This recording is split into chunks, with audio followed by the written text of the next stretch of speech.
Credit card എടുക്കൂ. മല, ജിയോന്റെ 2 tower പണമായിട്ട് തന്നെ വേണമെങ്കിൽ അടുത്ത ഓപ്ഷൻ വരെ കാത്തിക്കേണ്ടി വരും. ഗ്രീനമോന് സുഖാണോ?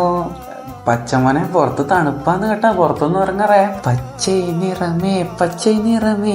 പ്രാക്ടീസിന്റെ സമയത്ത് പരിക്കുന്നവരെ വരുമ്പോഴത്തേക്ക് പാട്ട് പഠിച്ചു വെക്കണം കേട്ടാ. പൊട്ട് വെച്ച തങ്കക്കോടം സാർ നമ്മൾ വന്നിട്ട് പഠിപ്പിച്ചോളൂ. പണം നമുക്കതൊരു വിഷയമല്ല. 64 കോടിയാണ് നമ്മളെ കൈമേലുള്ളത്. പച്ചയോ ചോപ്പോ മഞ്ഞോ ആരും വേണ്ടിക്കും നമ്മളെ മണിക്കും. വെങ്കടേശ് അയ്യരി ഒഴിച്ച്. ആദ്യമായിട്ട് ഒരു ടെൻഷനും ഇല്ലാണ്ട് ഓപ്ഷൻ കാണാൻ പോകുന്നുണ്ടോന്നൊന്നും അറിയില്ല.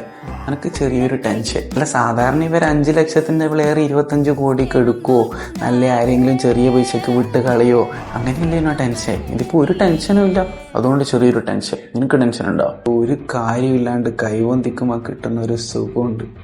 അവസാനം ആ പ്ലെയറിനൊരു 10 കോടി അധികം കൊടുത്തിട്ട് ഏതെങ്കിലും ടീം എടുക്കുന്ന കാണുമ്പോഴുള്ള സുഖമില്ലേ, അതിൻ്റെ കൂടെ ആ ചുറ്റിക്ക് വെച്ച് ടേബിളിലടിക്കുന്ന സൗണ്ടും കൂടി ആകുമ്പോൾ ഓരോ ബിഡിങ് കഴിയുമ്പോൾ ഞാനൊരു 2-3 മിനിറ്റ് റെസ്റ്റ് എടുക്കും. എന്തിന്? ബാക്കിയുള്ള ടീമിനെ ഞാൻ ബിഡിങ് നിർത്തിയും തോന്നിപ്പിക്കാൻ. ബിഡിങ് അവസാനിപ്പിച്ചു എന്ന് എതിരാളികളെ വിശ്വസിപ്പിക്കുന്നവനാണ് യഥാർത്ഥ ബുദ്ധിമാൻ. കൊൽക്കത്തക്ക് 64, ചെന്നൈക്ക് 43. നാളെ ഞാനൊരു പൊളിക്കും.